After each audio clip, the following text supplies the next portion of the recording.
Welcome. In this video, the biochemistry aspects of COVID-19, how coronavirus replicates in host cell, how vitamin D deficiency is related to COVID-19 infection, what are cytokine syndrome, uh, how vitamin D helps to avoid the complications of COVID-19, how different gene polymorphisms play a role in the mechanism of vitamin D synthesis are all discussed in a simplified way. Coronavirus. These are the largest known RNA viruses belonging to the Coronaviridae family, Nidovirales order. The SARS-CoV-2 is a beta coronavirus discovered in the Wuhan city in the year 2019. These coronaviruses are sensitive to UV rays and heat. When you see the structure of coronavirus, it comprises of four main parts: the spike, envelope, membrane and nucleocapsid. The surface of the virus has a prominent club-shaped structure called spikes, which are made up of two different glycoproteins, S1 and S2. S1 determines the virus host cell receptor binding proteins. Mainly this S1 will bind with ACE2 receptor proteins, angiotensin converting enzyme proteins, and S2 proteins will facilitate the virus and cell membrane fusion. The binding efficiency of this S protein with ACE2 receptor is about 10 to 20 fold times greater than that of SARS-CoV. M protein and E proteins are smaller proteins which are responsible to give the final shape to the virus, and the nucleocapsid contains the positive single-stranded RNA. Clinical characteristics of COVID-19 infection. Incubation period is usually about 1 to 14 days. Fever, fatigue, dry cough along with stuffy nose, running nose and diarrhea are common. The condition worsens after a week to acute respiratory distress syndrome ARDS, septic shock, metabolic acidosis, hemorrhage and coagulation dysfunction. All the polymers of S proteins remain embedded in the envelope, so it will give the virus a crown-like appearance, hence the name it is called coronavirus. How this coronavirus replicates? So after the binding of SARS-CoV-2 to the receptor of the host cells, the virus enters the cell and ejects its RNA into the cytoplasm. The positive RNA strand serves as a messenger RNA, allowing the translation of replicase, transcriptase and viral structural proteins. It is used to make the enzyme RNA-dependent RNA polymerase. The replicase transcripted genes accounts for approximately 2/3 of the RNA sequence and are composed of two overlapping open reading frames, ORF1A and ORF1B. ORF encodes 16 non-structural proteins. The remaining 1/3 of RNA sequence encodes 4 classical viral structural proteins, namely the spike protein, envelope protein, membrane and nucleocapsid protein. So once binding occurs through endocytosis, receptor mediated endocytosis, the plus RNA will be released into the cytoplasm, where it undergo translation to produce two proteins, polypeptide, that is polyprotein 1A and polyprotein 1AB. These two are cleaved by the enzyme proteases to form the replication transcriptase complex, where the RNA plus strand will be used as the template. It binds and it will be used as the template for replication to produce the new RNA plus strands as well as RNA negative strands. RNA negative strand is used to synthesize different subgenomic mRNAs. These are the different subgenomic mRNAs which are responsible to produce the nucleocapsid protein, spike protein, membrane and envelope protein. This takes place through discontinuous transcription, and it can be initiated at multiple start sites and multiple open reading frames to produce different mRNA proteins. Frame shifting occurs in the middle of the transcription to make the two polypeptide proteins PP1A and PP1AB, and is also required to change the plus RNA into negative RNA. The coronavirus replication includes two biochemical mechanisms: ribosome frame shifting during genome translation and synthesis of both genomic and multiple subgenomic RNA species.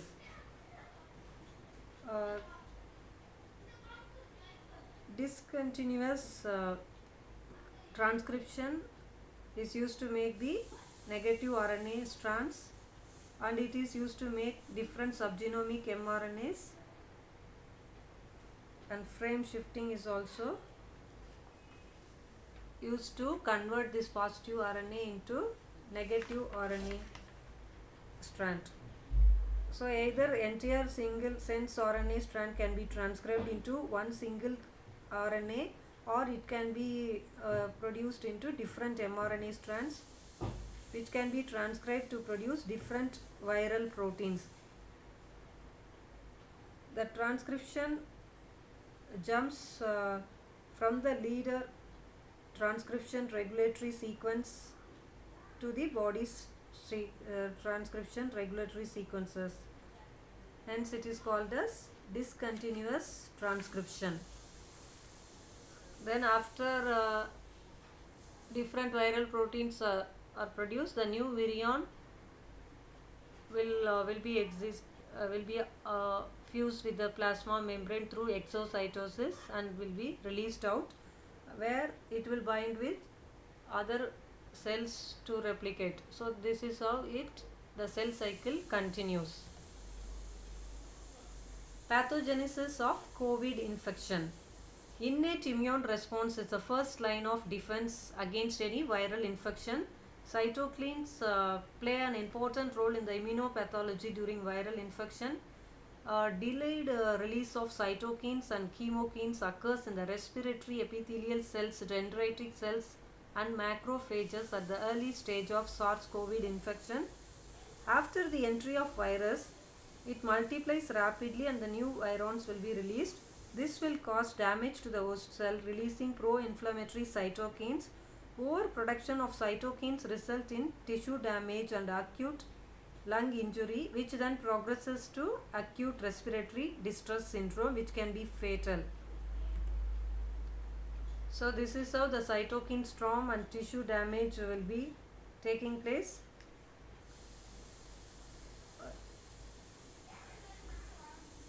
Redness after the entry of virus, redness, hot and swelling, which will in turn release pro-inflammatory cytokines and recruit active immune cells. Finally, it will cause tissue damage. What is cytokine storm? It is excessive production of cytokines. So cytokine storm is an excessive immune response to external stimuli. The pathogenesis of this cytokine storm is complex. It is associated with both infectious and non-infectious diseases. Cytokine storm is described as an adverse effect of immunotherapy. Clinical studies have detected a cytokine storm in the critical patients of COVID-19. In COVID-19 infection, ARDS, that is the acute respiratory distress syndrome, and multiple organ failure has occurred rapidly, resulting in the death within a short period of time. This cytokine storm is considered to be the major cause for this ARDS and multiple organ failure. It plays an important role in the progress of disease aggravation. So, mechanism of cytokine storm in COVID-19 and what are the potential therapies given to the patients. So, due to injury of the cell, it secretes low levels of antiviral factors, mainly the interferons, and high levels of pro-inflammatory cytokines, interleukin 1 beta, interleukin 6, TNF, and many other chemokines like CCL2, CCL3, and CCL5. These in turn will elevate serum cytokines and chemokine levels in the SARS-CoV infection, leading to damage. The production of this interferon 1 and interferon alpha and beta are the key natural immune defense response against any viral infection. Interferons play a key role in the antiviral role in the early stages of viral infection. Delayed release of this interferon in the early stage of COVID-19 will hinder the body's antiviral response, which rapidly increased release of increased cytokines and chemokines, altering the inflammatory cells such as neutrophils, monocytes, resulting in tissue damage. The dysregulated or overproduction of these cytokines and chemokines in COVID infection plays a major role in creating this cytokine storm. And what are the mechanisms which takes place role in cytokine storm is there are 6 ways to control this cytokine storm, either by supplementation of this interferons to activate innate immunity. Second way is to use immunomodulators to restore immune balance. Third way is to inhibit the production of cytokines. Fourth method is to scavenge the cytokines, and fifth way is to inhibit the mononuclear macrophage recruitment and functions. Sixth way is to strengthen the vascular barrier by activating the endothelial signal pathways. Does vitamin D protects us against COVID-19, or how vitamin D acts as an immunomodulator in controlling this cytokine syndrome? So this vitamin K acts as an immune modulating effect and lowers the inflammation and protects the cells from cytokine storm. It reduces the complications of COVID-19 by lowering the cytokine storms. There are quite lot of evidences that vitamin D can improve COVID-19 by lowering the cytokine storms. So it can either increase the concentration of anti-inflammatory cytokines, or it down-regulates the activation of mitogen activated protein kinase P38 and decrease the neutrophil apoptosis. Vitamin D3 can enhance the differentiation and activation of macrophages M1 and M2. M1 macrophage is responsible for the production of pro-inflammatory cytokines and induce antimicrobial activities. M2 macrophages are involved in the production of cytokines, interleukin 4 and interleukin 13. Vitamin D3 induces apoptosis, inhibits memory of B cell and prevents differentiation of B cells. It can also decrease the production of CD4 plus T cell and CD8 plus T cells. Mechanism of vitamin D synthesis.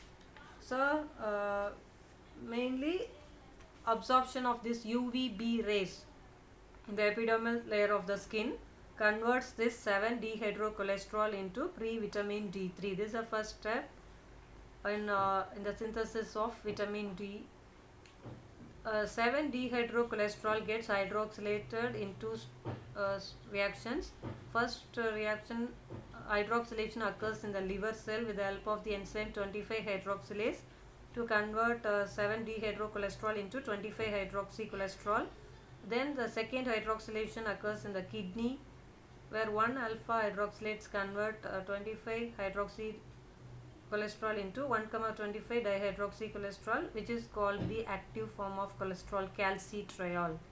So here sunlight plays a major role in for the formation of free vitamin D3.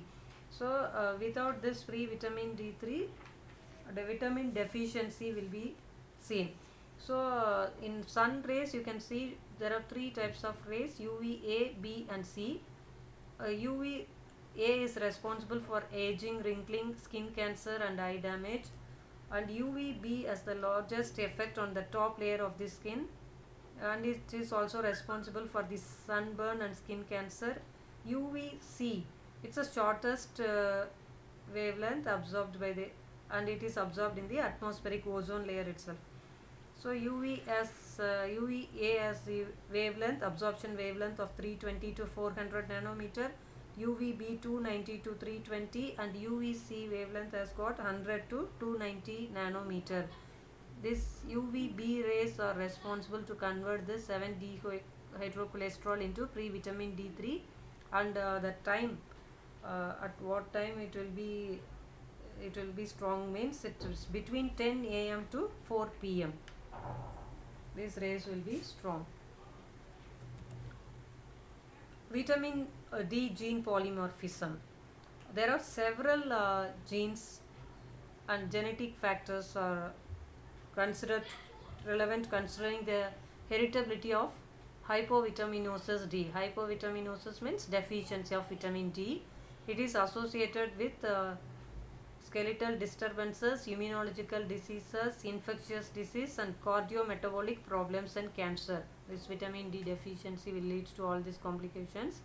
There are about totally 35 genes associated with the abnormal serum production of vitamin D3 levels.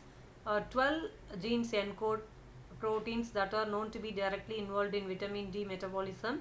Several common single nucleotide polymorphisms SNP in the genes like VDR, GC, CYP2R1, CYP24A1, DHCR7, and RXRA have been associated with low serum vitamin D3 concentration. So these are the various genes which are involved in the synthesis of vitamin D. So many genes are involved to convert to form a active form of vitamin D. So mainly dark skin contains more eumelanin, which is essential for the protection against UV radiation, which is responsible to cause skin cancer.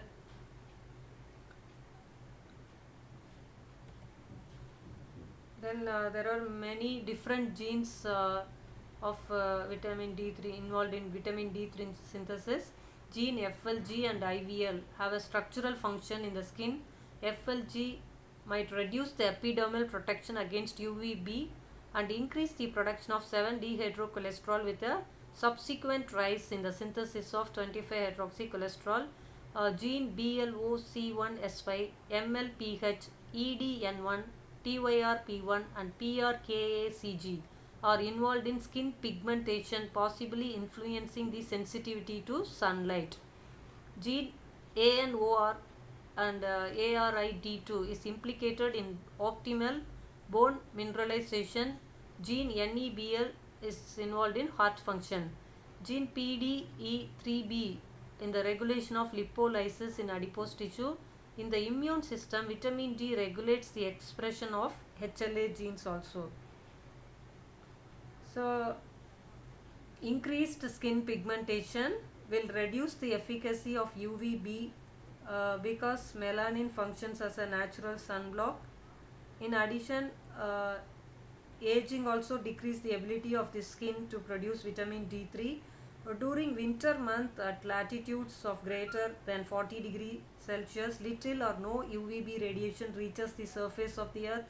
Therefore, residents at a high latitude increases the risk of vitamin D deficiency during winter. Other social and cultural factors also limit the sun exposure.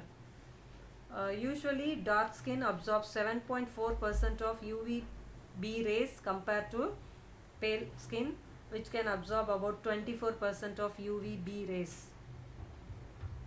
Melanosomes in the dark skin are resistant to degradation by the lysosomal enzymes and remain intact throughout the epidermal layers.